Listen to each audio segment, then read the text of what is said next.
Hello students, मैं सूरज कुमार स्वागत करता हूं आप सभी का इस वीडियो में, जिसमें हम लोग प्रश्नावली 1.1 शुरू कर रहे हैं, जिसका नाम है वास्तविक संख्याएं। तो आज हमारा ये पहला लेक्चर है गणित कक्षा 10th के लिए। पार्ट हमारा 1 वास्तविक संख्याएं हैं और हम आज प्रश्नावली 1.1 स्टार्ट कर रहे हैं, जिसमें कि पहला प्रश्न दिया हुआ है, निम्नलिखित संख्याओं को अभाज्य गुणनखंडों के गुणनफल के रूप में व्यक्त कीजिए। तो पहला हमारा है 140। 140 को हमें अभाज्य गुणनखंड के रूप में व्यक्त करना है। तो आइए देखते हैं।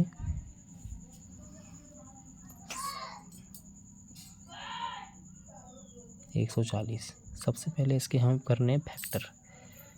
फैक्टर करने के लिए आपको एक तरीका बताया गया था कि अगर इकाई का अंक 0 हो, 2 हो, 4 हो, 6 हो, 8 हो, तो वो संख्या 2 से डिवाइड हो जाती है। या किसी भी संख्या का अंतिम अंक यदि 0, 2, 4, 6, 8 हो, तो संख्या भी 2 से डिवाइड हो जाती है। अगर हम 2 से इसको डिवाइड करते हैं तो हमारा आएगा यहाँ पे 70। 2 से 14 और 0 यहाँ उतार देंगे। इसके बाद इकाई का अंक 0 है, या इसको बोल सकते हैं अंतिम अंक।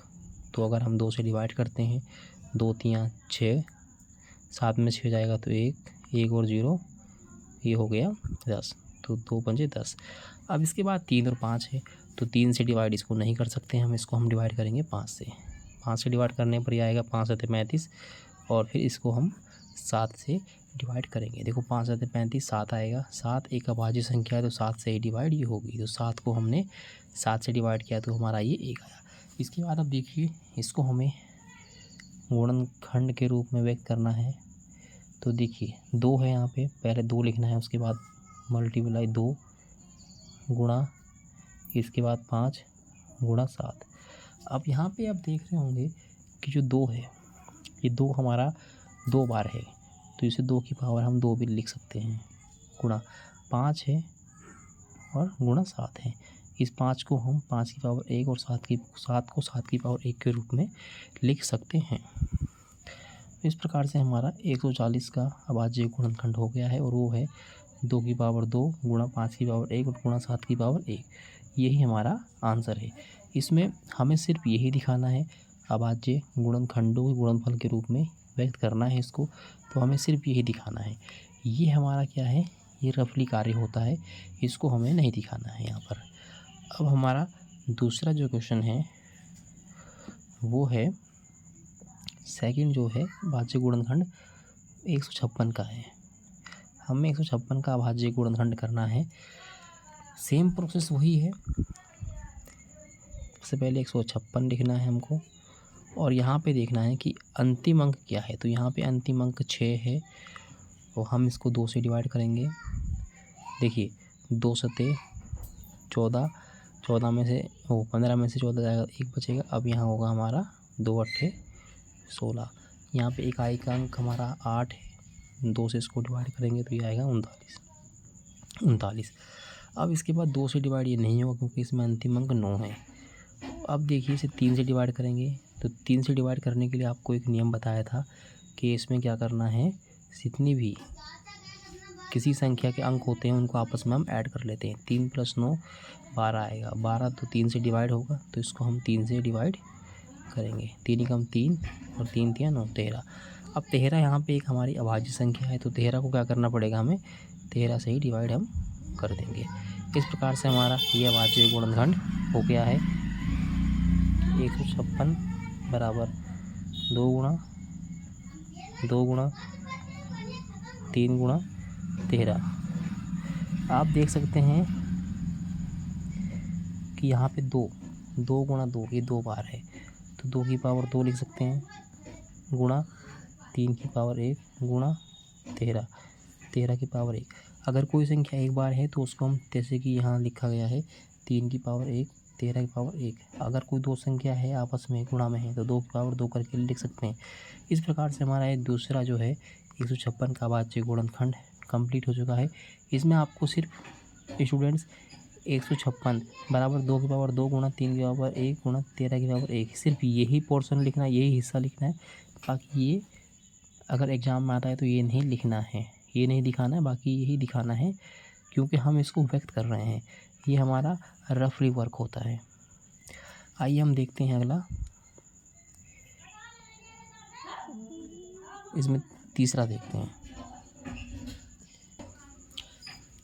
अब तीसरा इसमें है 3825।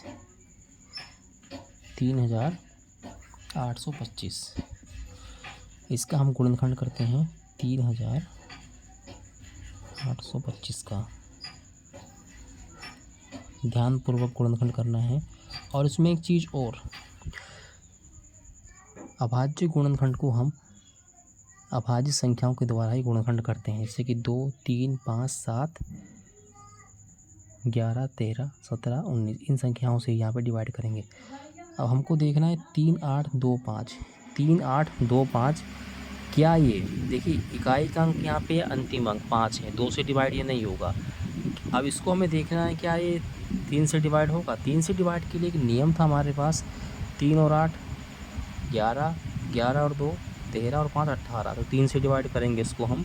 जब 3 से इसको हम डिवाइड करेंगे तो 3 एकम 3, 3 दूनी 6, 3 सते 21 और 3 पंजे 15, 3 पंजे 15। यहाँ पे हमारा ये हो रहा है 1275। अब देखना है क्या 1275 3 से डिवाइड हो जाएगा। तो इसको आइए चेक करते हैं। चेक करने पे देखिए 3, 7, 10, 15 3 से डिवाइड ये भी हो जाएगा। तो ये हमारा होगा, देखिए 3 चौको 12, 3 दूनी 6 और 3 पंजे 15। अब आइए देखते हैं 4, 2, 5 क्या ये 3 से डिवाइड होगा। 4, 2, 5 और 11 नहीं हो पाएगा। तो जब 3 से डिवाइड नहीं होगा तो इसमें देखना है अंतिम अंक 5 है, तो 5 जो है 5 से डिवाइड होगा। तो ये 5 एकम 5 नहीं, सॉरी 5 अठे 40 करेंगे, 5 अठे 40 और 5 पंजे 25, 85 है। 5 है इकाई का अंक, 5 से इसको डिवाइड करेंगे। देखिए 5 एकम 5 और 5 सते 35। अब यहाँ पे हमारा बच रहा है लास्ट में 17। लास्ट में हमारा बच रहा है ये 17। तो इसको हम 17 से डिवाइड करेंगे, क्योंकि 17 एक अभाज्य संख्या है, तो 17 से ही डिवाइड हो पाएगी। अब इसको हमें देखिए यहाँ पे इधर हम गुणनखंड के रूप में व्यक्त करना है। तो व्यक्त करने के लिए क्या करेंगे, देखिए 3 गुणा, इधर ये वाली संख्या लिख लेते हैं। ये जो अभाज्य संख्या होती है इनको लिख लेते हैं 3 गुणा 3 गुणा 5 गुणा 5 और गुणा 17। अब आप लोग देख रहे होंगे ये 3 यहाँ पे 2 बार है, 3 की गुणा आपस में 2 बार की है, तो इसको 3 की पावर 2 के रूप में हम लिख सकते हैं। 5 यहाँ 2 बार है तो 5 की पावर 2 लिख सकते हैं। 17 सिंगल है, 17 को या तो 17 लिख दो या 17 की पावर 1 लिख दो, कोई दिक्कत इसमें नहीं होगी। इस तरह हमारा ये तीसरा जो है अभाज्य गुणनखंड, ये गुणनफल के रूप में हमने इसको व्यक्त कर दिया है। अब हमारा चौथा है, और चौथा जो है इसमें है उसको ध्यानपूर्वक देखना। ये दिया हुआ है 5005। 5005 का हमको अभाज्य गुणनखंड करना है। सबसे पहले देखिए आप 5005, इसमें एक चीज़ देख रहे हैं आप लोग, क्या 2 से डिवाइड ये हो पाएगा? नहीं होगा। 3 से भी डिवाइड ये नहीं हो पाएगा, ये डिवाइड होगा 5 से। तो जब इसे को हम 5 से डिवाइड करेंगे तो यहाँ पे हमारा जो आएगा ये आएगा 1001 आएगा, 1001 आ गया। अब इसको देखना है क्या 7 से डिवाइड ये हो जाएगा? 7 से डिवाइड ये हो जाएगा, क्योंकि इस 7 से डिवाइड ये एक बार चेक करते हैं। 7 एकम 7, 7 चौको 28, 7 या 21, ठीक है 7 से ये डिवाइड हो जाएगा। देखिए 7 से डिवाइड करने के लिए 7 एकम 7, 10 में से 7 जाएंगे तो 3 बचेगा, 7 चौको 28 और 30 में से 2 जाएगा 28 और 2 28 जाएगा, 2 बचेगा और 21, 7 या 21, तो ये हमारा हो गया 143। अब 143 किससे से डिवाइड होगा? 7 से डिवाइड ये नहीं हो पाएगा। क्या 11 से डिवाइड हो पाएगा? 11 का जी बिल्कुल 11 से ही डिवाइड हो जाएगा। तो 11 से जब इसको हम डिवाइड करेंगे तो यहाँ पे हमारा आएगा 13। 13 एक अभाज्य संख्या है, तो 13 जो है 13 से ही डिवाइड करेंगे, क्योंकि अभाज्य संख्या को हम अभाज्य संख्या से ही डिवाइड कर सकते हैं। अब हमें यहाँ पे देखना है 5005, इसको अभाज्य गुणनखंड के रूप में लिखना है। तो 5 गुणा 7 गुणा 11 गुणा 13। अब आप लोग यहाँ पे देख रहे हो कोई भी संख्या रिपीट नहीं हुई है, तो कोई भी संख्या रिपीट नहीं हुई है या तो इसको 5 की पावर 1 कर दो, 7 की पावर 1, 11 की पावर 1 या 13 की पावर 1, या फिर अगर हम चाहें तो इसको ऐसे भी छोड़ सकते हैं, इसमें कोई दिक्कत नहीं होगी। इस तरह हमारा चौथा एक क्वेश्चन का सॉल्यूशन पूरा हो चुका है। अगर आपको हमारे द्वारा बनाया गया वीडियो अच्छा लग रहा है तो कृपया करके लाइक, सब्सक्राइब और वीडियो को शेयर और कमेंट्स करते रहिए। अब अगला हमारा है 5वां क्वेश्चन 7429। 7429 को अभाज्य गुणनखंडों के गुणनफल के रूप में इसको व्यक्त करना है। 7429 को सबसे पहले यहाँ पे देखिए 7429 ये किस संख्या से डिवाइड होगा, आइए चेक करते हैं।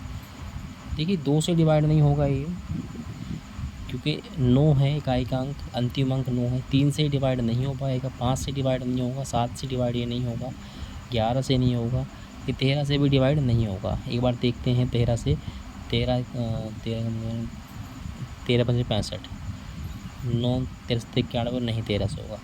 इसको 17 से डिवाइड हम करेंगे, 17 से डिवाइड ये हो जाएगा 17 चौको 68, 17 चौको 68। देखिए 74 में से 68 जाएंगे तो बचेगा हमारा 6 और 2 62, 17 तिया 51, 17 तिया 51 होता है। और देखिए 62 में से 51 जाएगा तो बचेगा यहाँ पे हमारा 11, ये होगा हमारा 119, 17 सत्ते 119। अभी हमारा 437 हो गया है। अब इसको हम डिवाइड करेंगे 19 से।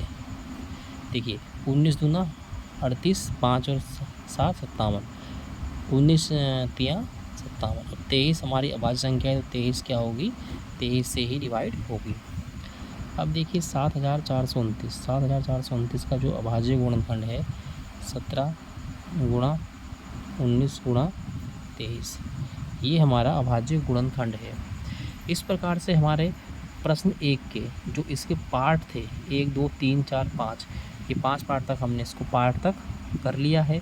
और अब हम जो है इसके बाद हम करेंगे प्रश्न सेकंड। तो अगर आपको हमारे द्वारा बनाया गया वीडियो पसंद आ रहा है तो कृपया करके लाइक, कमेंट, सब्सक्राइब कीजिए। धन्यवाद।